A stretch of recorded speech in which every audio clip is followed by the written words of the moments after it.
அஸ்ஸலாமு அலைக்கும் வரஹ்மத்துல்லாஹி வபரகாத்துஹு. பேரும் புகழ்ச்சியும் வல்ல நாயகனாகிய அல்லாஹுவிற்கே உரித்தாகட்டும். அல்லாஹுவின் அன்பும் அருளும் வற்றா பெருங்கருணையும் இந்த உலகத்திற்கு இறுதி தூதராக தேர்ந்தெடுக்கப்பட்ட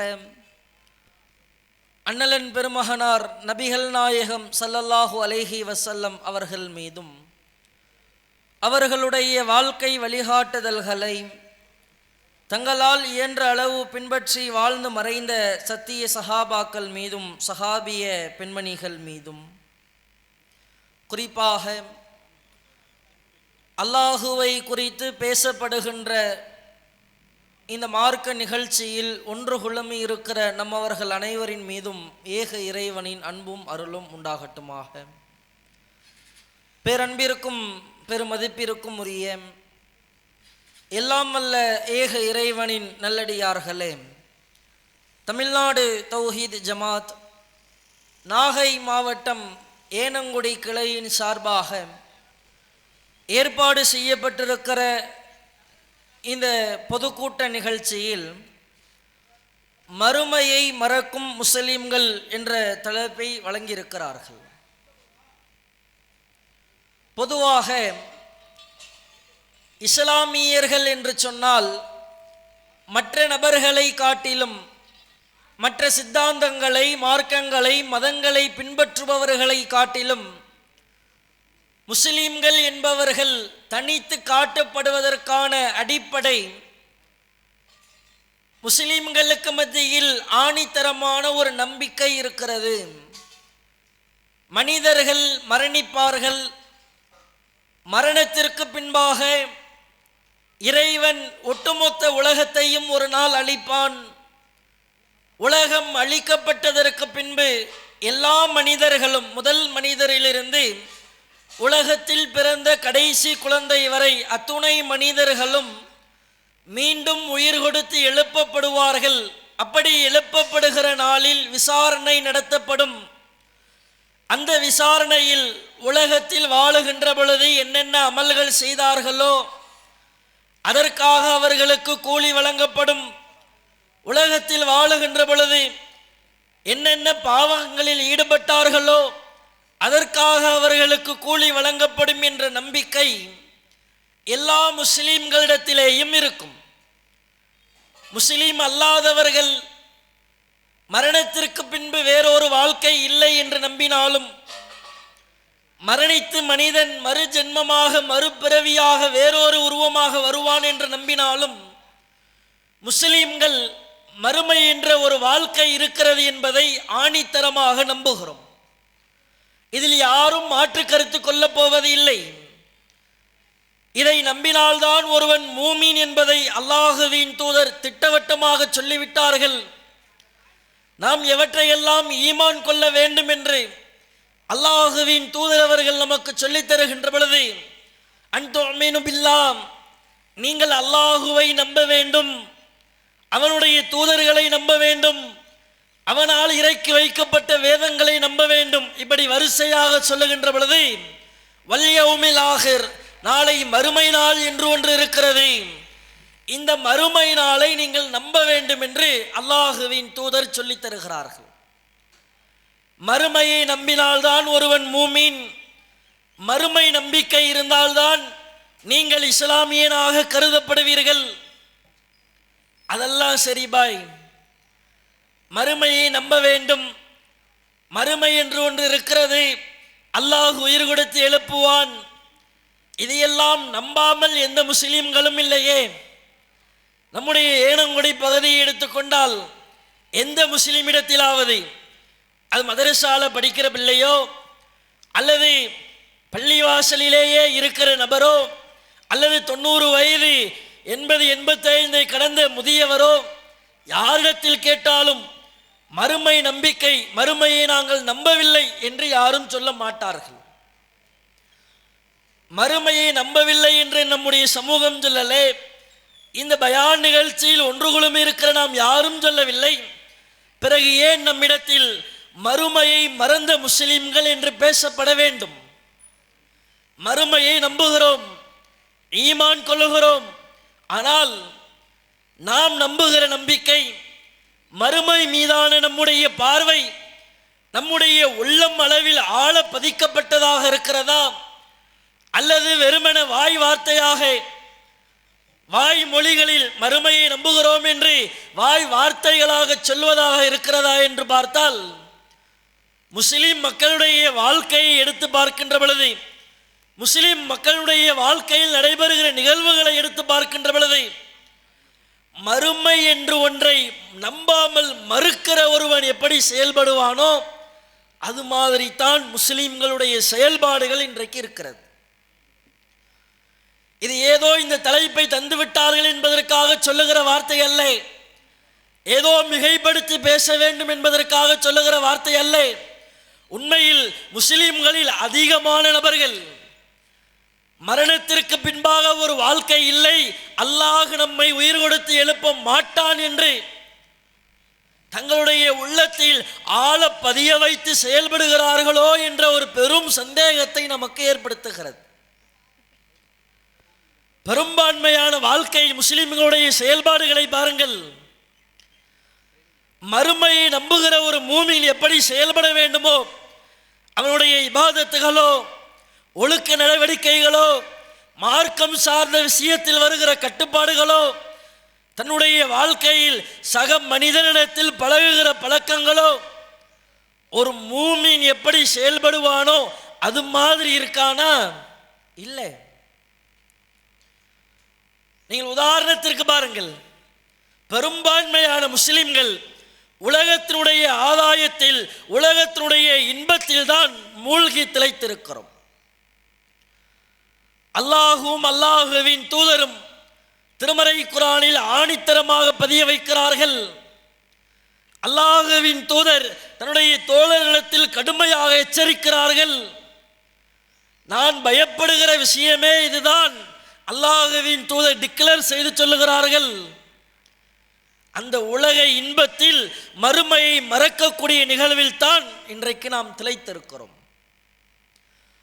அல்லாஹ் சொல்லுகிறான், மல் ஹயாத் துன்யா இல்லல் மதாவுல் குரூர். ஒற்றை வரியில் ஒட்டுமொத்த முஸ்லிம்களுக்குமான அடிப்படையை அல்லாஹ் பதிய வைக்கிறான். மல் ஹயாத் துன்யா, இந்த உலக வாழ்க்கை என்பது, இந்த உலகத்தில் நீங்கள் அனுபவிக்கிற, நீங்கள் பார்க்கிற, நீங்கள் எதை பெற வேண்டும் என்று போராடுகிறீர்களோ ஒட்டுமொத்த இன்பங்களும் இல்லல் மதாவுல் குரூர், உங்களுடைய கண்களை கவருகிற வெறும் கவர்ச்சி தான். நீங்கள் பார்க்கிற மாட மாளிகைகள், நீங்கள் எதை பெற வேண்டும் என்று ஆசைப்படுகிறீர்களோ அந்த பொருளாதாரங்கள், நீங்கள் பார்த்து ஆச்சரியப்படுகிற சொகுசு வாகனங்கள், பிரம்மாண்டமான வீடுகள், உலகத்தில் எதுவெல்லாம் பெரும் பெரும் இன்பமாக இருக்குமோ இது எல்லாம் உன்னுடைய கண்களை கவருகிற கவர்ச்சி தான். அதுல போய் விழுந்துடாதப்பா. உலகத்தினுடைய இன்பத்தின் பக்கம் நாடி நாளை மறுமையை மறந்து நாசமாகி விடாதே. அல்லாஹுவின் தூதர் நபி தோழரிடத்தில் சொல்லுகிறார்கள், மக்களே, நான் மரணித்ததற்கு பின்பாக ரசூல் ஸல்லல்லாஹு அலைஹி வஸல்லம் நபி தோழர்களுக்கு உபதேசம் செய்கிறார்கள், எனக்கு பின்பாக எங்கே வறுமை வந்து சாப்பாட்டிற்கே வழி இல்லாமல் இந்த கொள்கையை விட்டு நீங்கள் தடம்புரண்டு போய் விடுவீர்களோ அப்படிங்கிற பயமெல்லாம் எனக்கு இல்லை. எங்கே உங்களுக்கு பொருளாதார ஆசை வந்து, உலகத்தின் மீதான மோகம் வந்து, இதற்கு முன்னால் உள்ள சமுதாயம் எப்படி அழிந்து நாசமாக போனதோ அது மாதிரி நீங்கள் அழிந்து விடுவீர்களோ என்று எனக்கு பயமாக இருக்கிறது.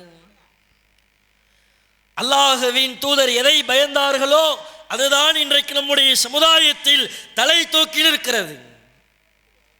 மார்க்கத்தினுடைய உபதேசங்கள், நபிகளாருடைய அறிவுரைகள், குர்ஆனினுடைய ஆணித்தரமான அடிப்படை வாதங்கள், இது எல்லாவற்றையும் தூக்கி ஓரம் வைத்துவிட்டு உலகத்தினுடைய இன்பம், உலகத்தினுடைய பொழுதுபோக்கு, உறவினர்களுடைய திருப்தி, ஊர் மக்களுடைய புகழ்ச்சி, அதிகாரத்தின் மீதான ஆசை, இது எல்லாம் நம்முடைய மார்க்கத்தை தூக்கி ஓரம் வைத்துவிட்டு உலகத்திற்கானவர்களாக இன்றைக்கு நாம் நம்மை அறிமுகப்படுத்தி கொண்டிருக்கிறோம். நீங்கள் உண்மையில் யோசித்து பாருங்கள், மறுமையை நம்புகிற மூமின் எப்படி இருக்க வேண்டும்? அல்லாஹ் திருமறை குர்ஆனில் ஏராளமான இடங்களில் பேசுகின்ற பொழுது மூமின்களை பற்றி பேசுகிறான். மூமின்கள் எப்படிப்பட்டவர்கள்? அல்லாஹுவிற்கு இணை கற்பிக்க மாட்டார்கள், தொழுகையை நிலைநாட்டுவார்கள். ஏராளமான இடங்களில் சொல்லுகிறான். மறுமையை நம்புவார்கள்.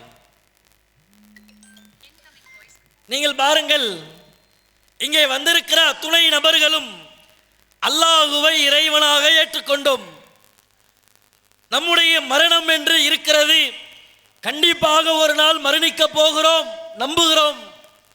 அந்த மரணத்திற்கு பின்பாக அல்லாஹ் நம்மை உயிர் கொடுத்து எழுப்புவான், நம்புகிறோம்.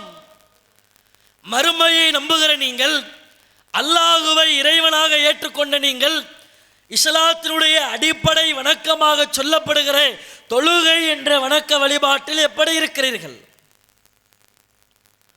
உண்மையில் உள்ளத்தில் கை வைத்து சொல்லுங்கள். மறுமை மீதான பயம் இருக்கிற நான், என்னை மூமினாக அறிமுகப்படுத்துகிற நான், என் மீது கடமையாக்கப்பட்ட ஐவேளை தொழுகைகளை நான் சரியாக நிறைவேற்றுகிறேன். ஃபஜர் தொழுகையை விடமாட்டேன், லுஹர் தொழுகையை விடமாட்டேன், இஷா தொழுகையை சரியாக தொழுது விடுவேன். பெருசாவே நாங்கள் ஒரு வார காலம் எடுத்துக்கோங்க. கடந்த ஒரு வார காலத்தில் என் மீது கடமையாக்கப்பட்ட 5 வேளை தொழுகைகளையும் நான் சரியாக நிறைவேற்றிவிட்டேன். எத்தனை முஸ்லிம்களால் சொல்ல முடியும்? சாதாரணமான வணக்க வழிபாடு, பெரிய அளவில் நீங்கள் சிரமப்பட வேண்டிய அவசியம் அல்ல. உழு செய்ய போகிறீர்கள், 10 நிமிஷம் தொழுவ போறீங்க, எந்த சிரமமும் இல்லை. எல்லா விதமான அறிவுரையும் தெரியும். தொழுதால் என்ன நன்மை, தொழுதனா என்ன தீமை, அல்லாஹ் நரகில் போடுவான், நாளை மறுமையில் முதல் கேள்வி, தனியா ஒரு நரகம் இதற்கென்றே இருக்கிறது, எல்லாம் தெரியும். எல்லாம் தெரிந்திருந்தாலும் மறுமையை நம்புகிற நாம் எப்படி இருக்கிறோம்? அல்லாஹ் விசாரிப்பான், ஃபஜர் தொழ வேண்டும், அப்படி போகிறோமா? அல்லாஹ் விசாரிப்பான், நாளை மறுமையில் குற்றவாளியாக நின்று விடுவோம், இஷா தொழுகை நிறைவேற்ற வேண்டும், அப்படி போறோமா? இல்லையே. தொழுகையை விட, வணக்க வழிபாட்டை விட, மறுமையில் விசாரணை என்று ஒன்று இருக்கிறது என்பதை விட எனக்கு உலகத்தினுடைய வேலைகள், உலகத்தினுடைய இன்பங்கள் தான் முக்கியம் என்று அதை நோக்கி செல்லுகிறோம். மறுமை என்று ஒன்று இருக்கிறது என்று நாவளவில் சொன்னாலும் நம்முடைய உள்ளத்தில் அந்த நம்பிக்கை ஆணித்தரமாக திணிக்கப்படவில்லை. உண்மையில் மறுமையை நாம் முழுமையாக நம்பவில்லை, அதுதான் யதார்த்த உண்மை. அந்த மறுமை நம்பிக்கை இல்லாதவருடைய வெளிப்பாடுதான் இன்றைக்கு முஸ்லிம்கள் ஒட்டுமொத்தமாக குர்ஆன் ஹதீஸ் என்ற இறை செய்தியிலிருந்து தன்னை தனிமைப்படுத்தி நிற்பதற்கான காரணம் அதுதான். நீங்க பாருங்க, இறைவன் வட்டியை ஹராம் ஆக்குகிறான். இஸ்லாத்தில் கடுமையாக விமர்சிக்கப்பட்ட ரசூல் ஸல்லல்லாஹு அலைஹி வஸல்லம் அவர்களும் இறைவனும் எந்த அளவிற்கு சொல்லுகிறார்கள் என்றால், யார் வட்டி வாங்குகிறீர்களோ, வட்டிக்கு துணை போகிறீர்களோ, படைத்த இறைவனோடு போர் செய்வதற்கு தயாராகுங்கள் என்று இறைவன் சொல்லுகிறான். வட்டிக்கு வாங்குவது, வட்டிக்கு தருவது, அதற்கு சாட்சியாக இருப்பது எல்லாம் பாவத்தில் சமம். எத்தனை பேர் அந்த வட்டியிலிருந்து விலகி இருக்கிறோம்? இஸ்லாத்தில் பெரும் பாவமாக கருதப்படுகிறது. இறைவனோடு போர் செய்வதற்கு சமம் என்று இறைவன் சொல்லுகிறான். நாளை மறுமையில் கடுமையான தண்டனை இருக்கிறது. இஸ்லாம் திட்டவட்டமாக ஹராம் என்று சொல்லிவிட்டது. எல்லாம் இருக்கட்டும் பாய், இருந்தாலும் உலகத்தில் எல்லா நபர்களும் ஆடம்பரமாக இருக்கிறார்கள், எங்களுக்கு ஒரு ஆடம்பரமான கார் வேண்டாமா? எப்படி வாங்குவது? மாதம் 15,000 சம்பளம் இஎம்ஐல. எல்லா வீட்லையும் ஃப்ரிட்ஜ் இருக்குது, எங்க வீட்டில் ஃப்ரிட்ஜ் வேண்டாமா? இஎம்ஐல வாங்கி. எங்களுக்கு பொருளாதார தேவை இருக்கிறது, கடன் வருகிறது, மகளிர் சுய உதவி குழு என்று எங்களுக்கு வட்டியில் கடன் தருகிறார்கள், வாங்குறோம். குழுக்கள் மூலமாக, தவணை முறைகள் மூலமாக, இஎம்ஐ என்ற பெயரில், நகை சீட்டுகள் போடுகிறோம் என்ற பெயரில் எத்தனை விதமான வட்டிகள் இன்றைக்கு நம்முடைய சமுதாயத்தில் ஊடுருவி இருக்கிறது. அதுவெல்லாம் தெளிவான வட்டி என்று தெரிந்தாலும் நாம் என்ன சொல்லுகிறோம்?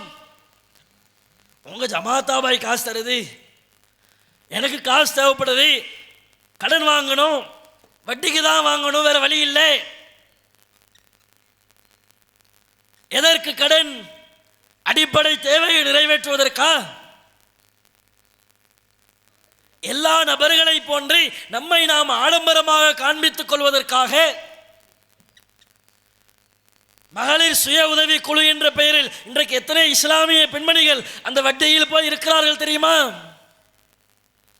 வட்டி என்று தெரிந்தாலும் நான் பொருளாதாரம் வாங்குவேன் என்று சொன்னால் நாம் என்ன மறுமையை நம்பிக்கை கொண்டு விட்டோம்? நாளை மறுமையில் அல்லாஹ் கேட்பான், விசாரிப்பான், நரகத்தில் தூக்கி வீசுவான். இது எந்த பயமும் இல்லை என்றால் நான் என்னை முஸ்லிம் என்று சொல்வதற்கே, மூமின் என்று சொல்வதற்கே வெட்கப்பட வேண்டாமா?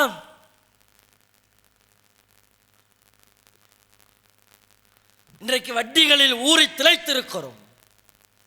எல்லார் வீட்டிலையும் சர்வ சாதாரணமா ஒரு மொபைல் வாங்குறதா இருக்கட்டும், சாதாரண கூலி வேலைக்கு போவாரு, கையில் 1.5 லட்ச ரூபாய் மொபைல் போன், எப்படி பாய்? இஎம்ஐ. வட்டி என்று தெளிவாக தெரிந்ததற்கு பின்பும் அதில் போய் விழுகிறோமே, இதை விட நாம் மறுமை சிந்தனையை அற்று இருக்கிறோம் என்பதற்கு வேறு என்ன உதாரணம் வேண்டும்? ஒவ்வொரு காரியமாக எடுத்து பாருங்கள். மார்க்க விஷயத்தில் அல்லாஹுவை பயந்து நாளை மறுமையில் அல்லாஹ் விசாரிப்பான் என்ற பய உணர்வோடு இன்றைக்கு நம்முடைய சமூகம் ஆளுகிறதா? தர்காக்கள் என்ற பெயரில் சந்தனக்கூடுகள் இழுக்கப்படுகிறது. மரணித்து போன அந்த மனிதர்களுக்காக நாங்கள் சந்தனக்கூடு இழுக்கிறோம், கந்தூரி விழா கொண்டாடுகிறோம், மௌலூது ஓதுகிறோம். இதுவெல்லாம் யார் செய்தது? யார் உருவாக்கியது? ஆதம் அலைஹிஸ்ஸலாம் அவர்களை உலகத்திற்கு அனுப்புகின்ற பொழுது இறைவன் சொன்னான், இஹ்பிது மின்ஹா ஜமீஆ, இங்கிருந்து ஒட்டுமொத்தமாக இறங்குங்கள், ஃபஇம்மா யாத்தியன்னக்கும் மின்னி ஹுதன், என்கிட்ட இருந்து உனக்கு நேர்வழி வரும்பா, ஃபமன் தபிய ஹுதாய ஃபலா ஹவுஃபுன் அலைஹிம் வலா ஹும் யஹ்சனுன், நான் சொன்னதை பின்பற்றி, இறை செய்தியை பின்பற்றி, அல்லாஹ்வின் புறத்திலிருந்து எது அனுப்பப்பட்டதோ அதை பின்பற்றி, ஏராளமான வசனங்கள் சொல்லுகிறது. படைத்த இறைவனை தவிர நீங்கள் வேறு யாரையும் பொறுப்பாளராக எடுத்துக்கொள்ளக்கூடாது. இத்தபியூமா உன்சில இலைக்கும் ரப்பிக்கும் வலா தத்தபியூ மின் தூனிஹி அவுலியா, அல்லாஹ்வின் புறத்திலிருந்து உங்களுக்கு எது அருளப்பட்டதோ அதை பின்பற்றுங்கள். அல்லாஹ்வை விடுத்து வேறு யாரையும் நீ மார்க்கத்தின் பொறுப்புதாரியாக ஆக்கிக் கொள்ளாதே. குரான்ல இல்ல, ஹதீஸ்ல இல்ல, நபிகளார் காட்டி தரலே. ஆனால் இன்றைக்கு அவுலியாக்களுக்கு சந்தன கொடி இழுக்கிறோம். அன்பிற்குரிய ஜமாத்தார்களே, யோசித்து பாருங்கள். சந்தன கொடி, மௌலூத் என்ற பெயரில் நீங்கள் உருவாக்கிய கலாச்சாரம் இன்றைக்கு இளைஞர்களை எப்படி சீர்கிடக்கிறது தெரியுமா? சந்தனக்கூடு விழாக்களில் பாருங்கள், முஸ்லிம் இளைஞர்கள் பள்ளிவாசலோடு தன்னுடைய தொடர்பை அதிகப்படுத்திக் கொள்ள வேண்டிய இளைஞர்கள், பாதிக்கப்பட்ட மக்களுக்காக களத்தில் நின்று உதவக்கூடிய இஸ்லாமிய இளைஞர்கள் கைலியை கட்டிக்கிட்டு தன்னுடைய மறைக்க வேண்டிய உடல் பாகங்கள் எல்லாம் வெளியில் தெரிகின்ற அளவிற்கு இசை பாடல்களுக்கு ரோடுகளில் நடனம் ஆடிக்கொண்டு குடிகாரனை விட கேவலமாக நிற்கிறார்கள் இன்றைய இளைஞர்கள். சமீபத்தில் முத்துப்பேட்டையிலே ஒரு கந்தூரி விழா நடைபெறுகிறது. ஆண்கள் பெண்கள் எந்த விதமான வித்தியாசமும் இல்லாமல் ஒரு பெரும் கூட்டம், இசை கச்சேரிகள், மோளங்கள் அடிக்கப்படுகிறது. குடிகாரனை போன்று தன்னுடைய கீழாடை எடுத்து வாயில வச்சுக்கிட்டு டான்ஸ் ஆடுறாங்க இஸ்லாமிய இளைஞன். எப்படிப்பட்ட ஒரு இளம் சமுதாயத்தை வார்த்தெடுக்கிறீர்கள் பாருங்கள். அல்லாஹ்வின் தூதர் எப்படி வார்த்தெடுத்தார்கள்? அல்லாஹ்வின் தூதர் காலத்தில் ரசூலுல்லாஹ் இளைஞர்கள் வந்து குர்ஆனை கற்றுக்கொள்கிறார்கள், மார்க்கத்தை அறிந்து கொள்றாங்க. ரசூலுல்லாஹ் சொல்றாங்க, போதும்பா, நீங்க உங்க வீட்டுக்கு போங்க, நீங்கள் இங்கிருந்து தங்கி தெரிந்து கொண்டதெல்லாம் போதும், உங்களுடைய வீட்டிற்கு போய் உபதேசம் செய்யுங்கள், வீட்டை கவனித்துக் கொள்ளுங்கள். பள்ளிவாசலுக்கு வர்றவங்களுக்கு தண்ணி ஏற்றம் தருவது, அவர்களுக்கு உபகாரம் செய்வது, முடியாதவர்களுக்கு உதவி செய்வது,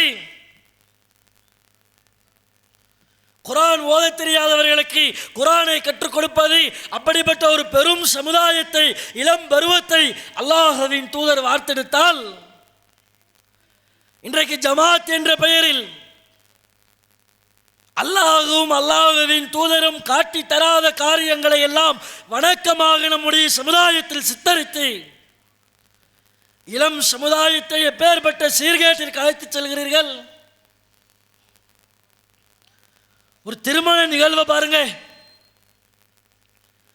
ரசூல் ஸல்லல்லாஹு அலைஹி வஸல்லம் அவங்க திருமணம் என்பது எளிமையாக நடத்தப்பட வேண்டும். எந்த திருமணம் குறைந்த செலவில் எளிமையாக நடத்தப்படுகிறதோ அதில் தான் அல்லாஹ்வினுடைய அளப்பெரும் அருள் பரக்கத் இருக்கிறது.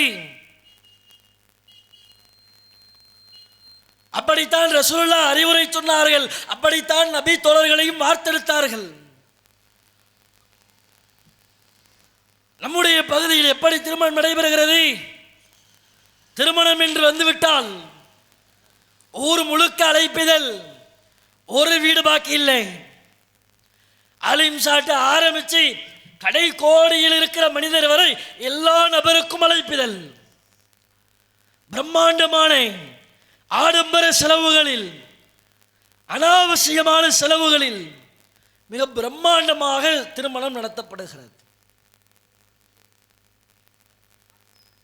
திருமணத்தை வலியுறுத்திய அல்லாஹ்வின் தூதர் அன்னிகாஹு பி சுன்னத்தி, திருமணம் என்பதனுடைய வழிமுறை என்று சொன்ன அல்லாஹ்வின் தூதர், அந்த தூதருக்காக உயிரை தரவும் தயாராக இருந்த நபி தோழர்கள் ரசூலுல்லாஹ்வே திருமணத்துக்கு கூப்பிடலங்க. திருமணத்துக்கு கூப்பிடல என்பதல்ல, தனக்கு திருமணம் ஆக போகிறது என்ற தகவலை கூட அல்லாஹ்வின் தூதரிடத்தில் தெரிவிக்கவில்லை. அவ்வளவு எளிமையாக முடித்து காண்பித்தார்கள். நீங்க நாம அப்படியா? திருமணம் என்று வந்துவிட்டால் கலர் விளக்குகள், எங்க பார்த்தாலும் கலர் லைட்டு, இசைகள், அதுவும் இளம் பட்டாளம் வாகனங்களில் சவுண்டா ஹாரன் அடிச்சுக்கிட்டு ஊர்வலம் போறது, மாப்பிள்ளைய ஊர்வலம், மாப்பிள்ளை பொண்ணு உட்கார வச்சு ஊர்வலம் கூட்டு வர்றது, முதல் நாள் சாப்பாடு, திருமணம் முடிஞ்ச அடுத்த நாள் சாப்பாடு, மறு வீடு பார்க்க போறது, எத்தனை அனாச்சாரங்கள்! உண்மையில் அல்லாஹ்வின் மீது பயம் கொண்டே நாளை மறுமையில் இதற்கெல்லாம் நான் நிற்க வைக்கப்பட்டு விசாரிக்கப்படுவேன். இந்த குற்றச் செயல்களுக்காக அல்லாஹ் என்னை நரகில் தூக்கி வீசுவான் என்று மறுமை குறித்தான சிந்தனை உள்ள முஸ்லிம் செய்கிற காரியமா இது? சாலைகளில் ஒரு இஸ்லாமிய திருமணம்னா சாலைகளில் பயணிக்க முடியாதுங்க. இந்த ஈசிஆர் பகுதிகளில் வருகிற பேருந்துகள் ஒரு ஊர்ல கண்கூடாக பார்க்கிறோம்.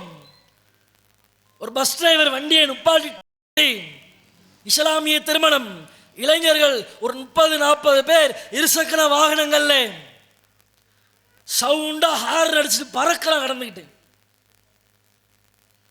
வண்டியை நுப்பாட்டி கேவலமாக திட்டிட்டு போறான். எத்தனை நோயாளிகள் இருக்கிறார்கள், உடல்நலம் சரியில்லாதவர்கள் எத்தனை பேர் இருக்கிறார்கள். இந்த திருமணத்தை ஜமாத் தலைவர்கள், ஜமாத் உலமாக்கள் தலைமை தாங்கி நடத்தி வைக்கிறீர்கள். அத்தீனு நசீகா, இஸ்லாம் என்றால் பிறர் நலம் நாடுவது என்று மார்க்கம் சொல்லுகிறது. நீங்கள் ஒட்டுமொத்த உலகத்திற்கு முன்மாதிரியாக இருக்க வேண்டும்.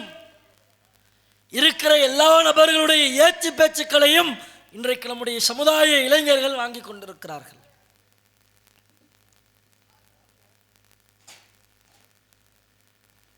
அந்த இளைஞர் சமுதாயத்தையாவது மறுமை சிந்தனையோடு நாம் வார்த்தெடுத்திருக்கிறோமா? நீங்கள் உண்மையில் யோசித்து பாருங்கள். இது முஸ்லிம்கள் பெரும்பான்மையாக வாழுகிற பகுதி தானே. இங்கே எத்தனை பள்ளிவாசல்கள் இருக்கிறது? ஃபஜர் தொழுகைக்கு முதல் வரிசையில் இருக்கக்கூடிய இஸ்லாமிய இளைஞர்கள் எத்தனை பேர்? இஷா தொழுகையில் பள்ளிவாசலில் ஜமாத்தோடு வந்து நிற்கக்கூடிய முஸ்லிம் இளைஞர்கள் எத்தனை பேர்? அவன் எந்த ஜமாத்தானாலும் இருந்துட்டு போகட்டும், பள்ளிவாசலுக்கு எத்தனை பேர் வரா? முதல்ல பள்ளிவாசலுக்கும் அவனுக்கும் சம்பந்தமே இல்லாமல் இருக்கிறது. தன்னை இஸ்லாமியன் என்று அறிமுகப்படுத்திக் கொள்ளக்கூட அவனால முடியல. எப்படி தொழ வேண்டும் தெரியாது.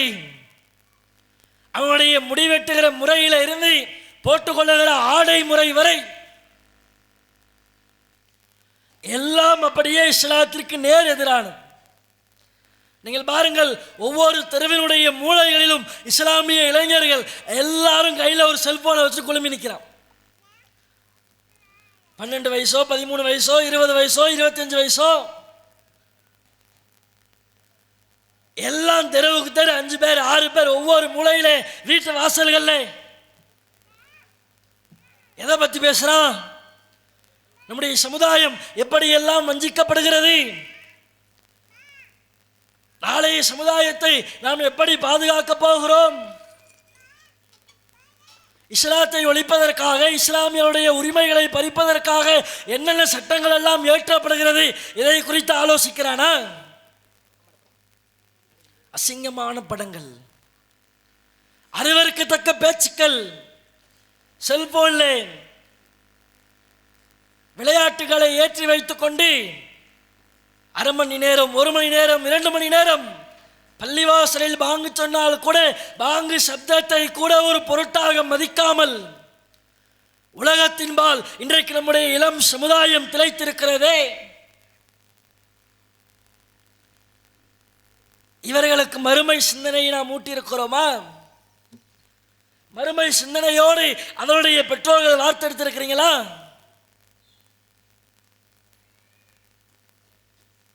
இஸ்லாம் எப்பேற்பட்ட மார்க்கமுங்க. பிறந்த குழந்தை உட்பட வாழ்க்கையில் ஒவ்வொரு நிகழ்வையும் அப்படியே படிப்படியாக இஸ்லாம் நமக்கு சொல்லித் தருகிறது. போதை உனக்கு ஹராம், போதை தரக்கூடிய ஒவ்வொரு பொருளும் ஹராம், கொல்லு முஸ்கரின ஹராம், போதை தரது எதுவா இருந்தாலும் ஹராம் பாம். நாளை மறுமையில் இதற்காக நீ வேதனை செய்யப்படுவாய், சீல் சலம் உனக்கு கொடுக்கப்படும். எல்லாம் தெரிந்திருந்தாலும் இன்றைக்கு நம்முடைய இளம் சமுதாயம் மறுமையை மறந்து, மறுமையின்பால் வார்த்தெடுக்கப்படாத, மறுமை சிந்தனை ஊட்டப்படாத இஸ்லாமிய இளைஞர்கள் போதைகளில் விழுந்து கொண்டிருக்கிறார்கள். எத்தனை செய்திகளை பார்க்கிறோம். இதே நாகப்பட்டினம் பகுதியிலே எத்தனை தகவல்கள். இங்கே இருந்து இலங்கைக்கு 400 கிலோ கஞ்சாவை கடத்தினார்கள் என்று காவல்துறை கைது செய்கிறது. கஞ்சா பொருள் அதிகமாகிறது, போதை வழக்கம் அதிகமாகிறது, பள்ளி மாணவர்கள் உட்பட எல்லோரும் கஞ்சாவிற்கு அடிமையாகிறார்கள் என்று சாலையில் இறங்கி பொதுமக்கள் போராட்டம் நடத்துகிறார்கள். நம்ம நாகப்பட்டினம் பகுதியில்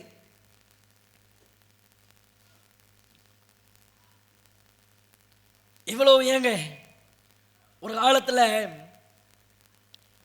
பையன் சிகரெட்டு பிடிக்கிறதுக்கு பயப்படுவாங்க. சிகரெட்டு வாங்குறான், வாப்பா வராரு அப்படின்னு தெரிஞ்சிச்சுன்னா ஆள் போட்டுட்டு துண்டகான துணியை காணும் ஓடி போயிடுவான். இல்லை சிகரெட்டு வாங்குற கடையில் காதர் மொய்தீன் மோனாப்பா நீ அப்படின்னு கேட்டா அவ்வளோதான், அதுக்கப்புறம் அந்த கடை பக்கம் திரும்பி கூட பார்க்க மாட்டான். இன்னைக்கு அப்படியா? வாப்பா வந்தாருன்னா அவருக்கும் ஒன்று சேர்த்து வாங்கி கொடுக்குறான். சமீபத்தில் தருமபுரி மாவட்டத்தில் ஒரு சுங்கச்சாவடிக்கு அருகாமையில் காவல்துறை ஆய்வாளர்கள் சோதனை நடத்துகிறார்கள். அதில் 2 பேர் பைக்கில் வரான். அவனை பிடிச்சி சோதனை நடத்தினா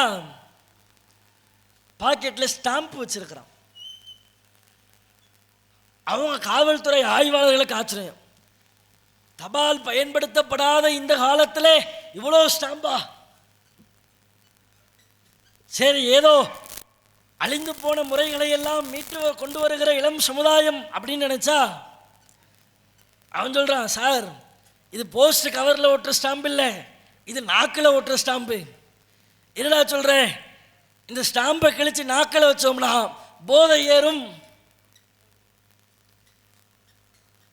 பஞ்சர் ஒட்டுற இந்த சைக்கிள் டயருக்கெல்லாம் பஞ்சர் ஒட்டுவாங்கல்ல, அந்த இதில் இருந்து போதை ஏற்றான். ஒயிட்னர் இருக்கு பார்த்தீங்களா, ஒயிட்னர்ல இருந்து போதை ஏற்றுக்கொள்கிறான். இவ்வளோ ஏங்க.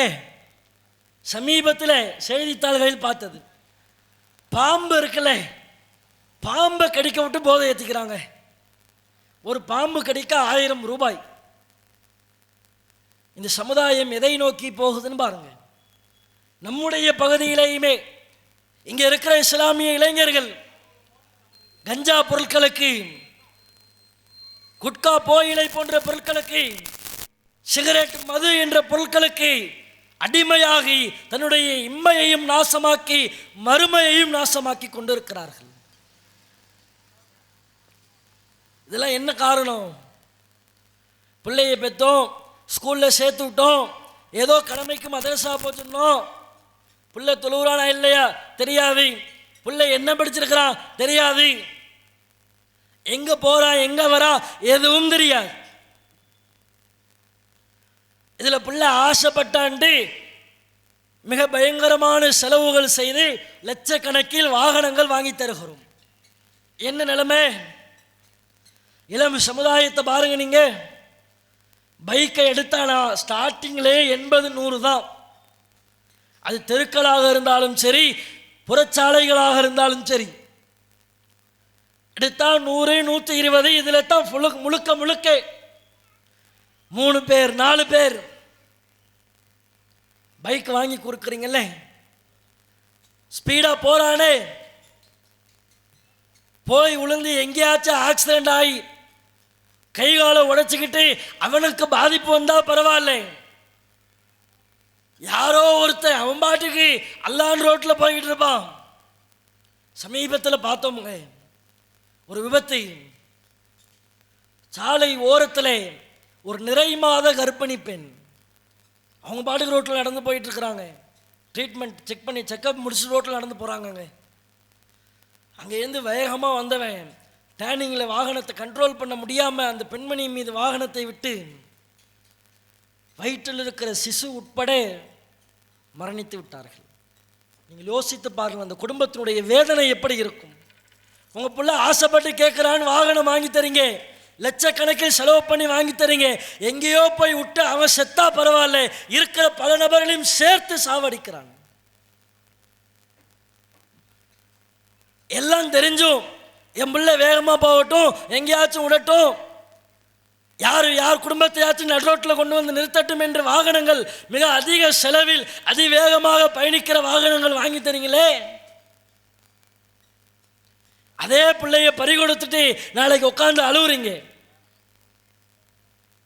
என் பிள்ளை படிக்க மாட்டான், தொழுவ மாட்டான், எப்ப பார்த்தாலும் செல்போன்லயே மூழ்கி கிடக்கிறான், வாங்கி கொடுக்கறது யாரு? ரீசார்ஜ் பண்ணி விடுறது யாரு? எந்த பெற்றோராவது உங்களுடைய பிள்ளைகளிடத்தில் தொழுகையை குறித்தோ மறுமையை குறித்தோ பேசி இருக்கிறீர்களா?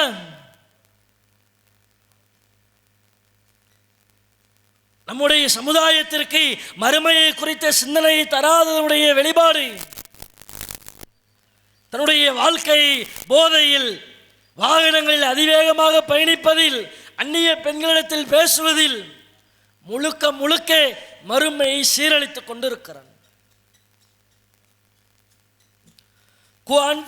அஹலிக்கும் நாரா, மக்களே உங்களையும் உங்கள் குடும்பத்தாரையும் நரகத்திலிருந்து காப்பாற்றிக் கொள்ளுங்கள். வாப்பா நல்ல தொழுகைசாலியாக இருப்பார், அல்லது ஜமாத்தில் ஏதாச்சும் ஒரு பொறுப்புல இருப்பாரு, இமாமா இருப்பாரு, முத்தவல்லியா இருப்பாரு, மக்களுக்கு உபதேசம் செய்பவராக இருப்பார். அவர் புள்ள 1 நம்பர் தருதலையே சுத்திக்கிட்டு இருப்பான். உங்களுடைய பிள்ளைகளை, குடும்பத்தாரை நாளை மறுமையை வெற்றி பெறுவதற்காக நீங்கள் வார்த்தெடுத்திருக்கிறீர்களா?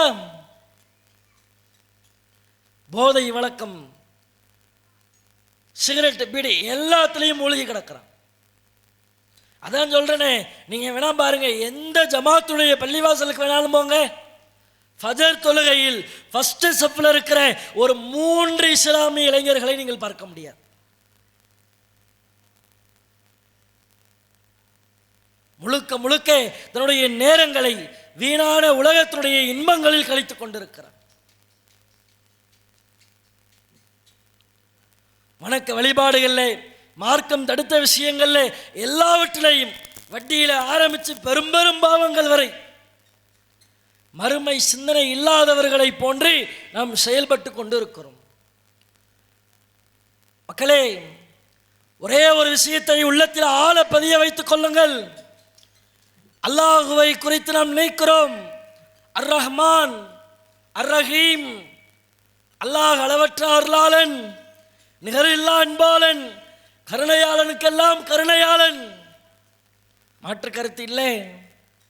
அதே இறைவன் பதிய வைக்கிறான், நான் மன்னிப்பவன், அன கஃபூருர் ரஹீம், நான் மன்னிக்கிறவன் தான், நிகரில்லா அன்பாளன் தான். ஆனால் என்னுடைய தண்டனை, என்னுடைய வேதனை ஹுவ அதாபுல் அதீம், அது கடுமையான வேதனை, இதுவரை நீ அனுபவித்திராத வேதனையாக இருக்கும் என்று இறைவன் சொல்லுகிறான்.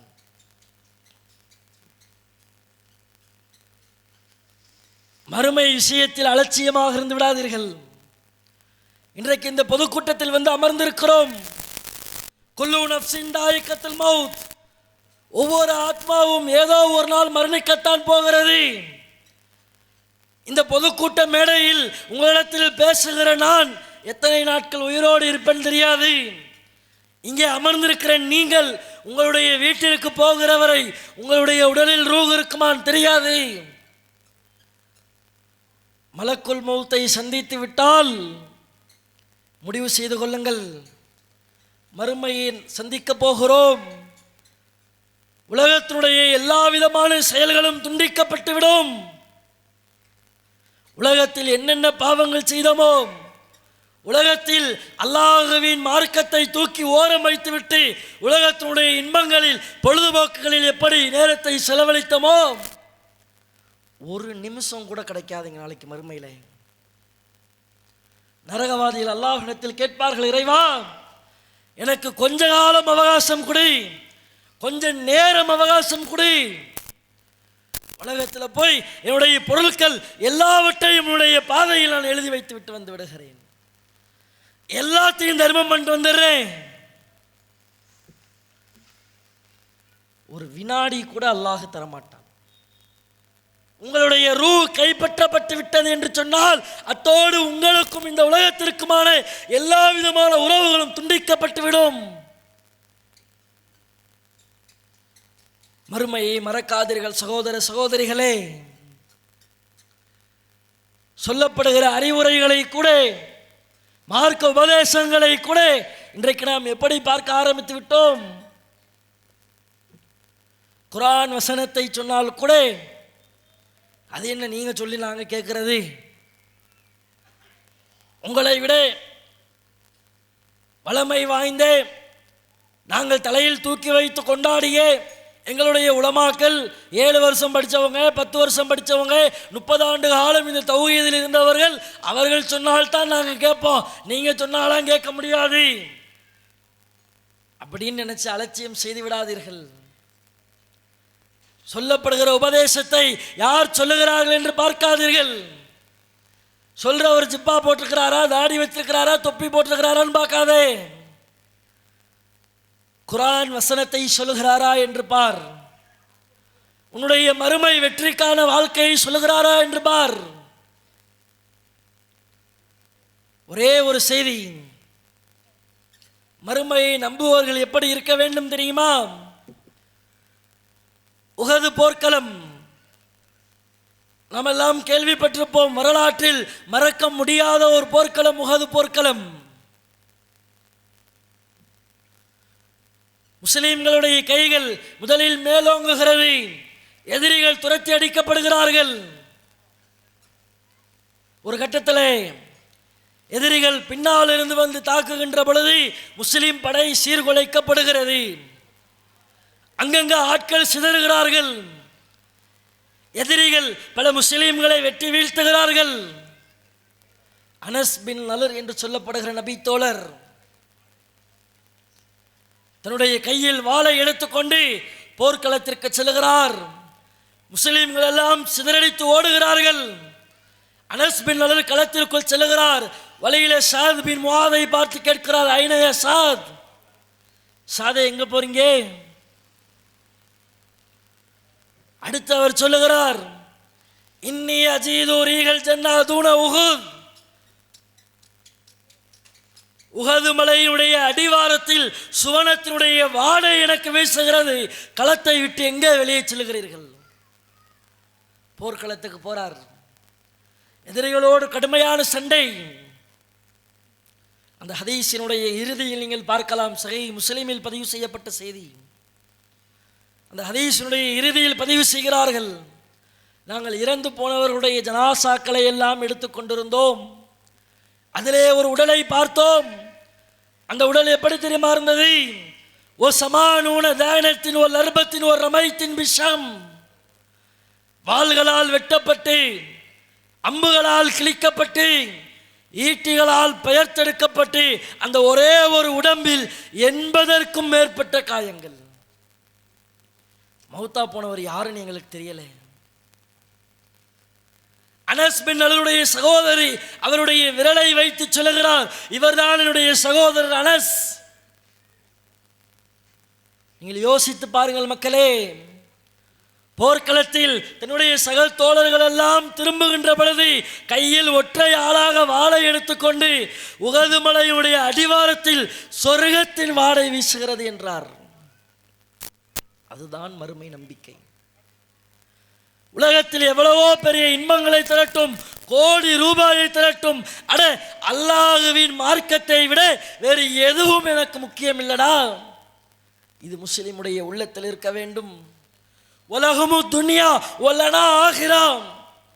இந்த உலக வாழ்க்கை, உலகத்தினுடைய இன்பம், உலகத்தினுடைய கவர்ச்சி, இது எல்லாம் ஏக இறைவனை மறுக்கக்கூடியவர்களுக்கு.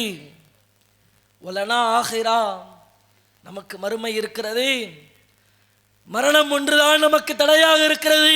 நாம் மரணித்து விட்டால், மௌத் நம்மை அடைந்து விட்டால், உண்மை மூமினாக வாழ்ந்திருந்தால் யாரும் அனுபவிக்காத பெரும் இன்பத்தை அனுபவிப்போம் நாளை சுவனத்தில் இன்ஷா அல்லாஹ். இதை உள்ளத்தில் ஆழ பதிய வைத்து மறுமையை எப்பொழுதும் மறக்காதவர்களாக, மறுமையை நினைவு கூர்ந்தவர்களாக அல்லாஹ் திருமறை குர்ஆனில் சொல்லுகிறான், யா அய்யுஹல்லதீன ஆமனூ, நம்பிக்கை கொண்ட மக்களே, இத்தகுல்லாஹ், அல்லாஹ்வை அஞ்சிக் கொள்ளுங்கள், வல் தன்துரு நஃப்ஸு மா கத்தமத் லிகத், உங்களில் ஒவ்வொரு நபரும் நாளை மறுமைக்காக என்ன சேர்த்து வைத்திருக்கிறீர்கள் யோசித்து பாருங்கள் என்று இறைவன் கேட்கிறான். இதை உள்ளத்தில் ஆழ பதிய வைத்து நாம் மறுமைக்காக வாழ்பவர்கள், இறைவனுக்காக வாழ்பவர்கள், இறை சட்டத்தை பின்பற்றுபவர்கள் என்பதை உணர்ந்து மறுமையில் வெற்றி பெறக்கூடிய நன்மக்களாக வல்ல ரஹ்மான் நம்முடைய செயல்களை அமைத்துக் கொள்ள உதவி புரிவானாக. வாஹிர் தவானா அல்ஹம்துலில்லாஹி ரப்பில் ஆலமீன். அஸ்ஸலாமு அலைக்கும் வரஹ்மத்துல்லாஹி வபரகாத்துஹு.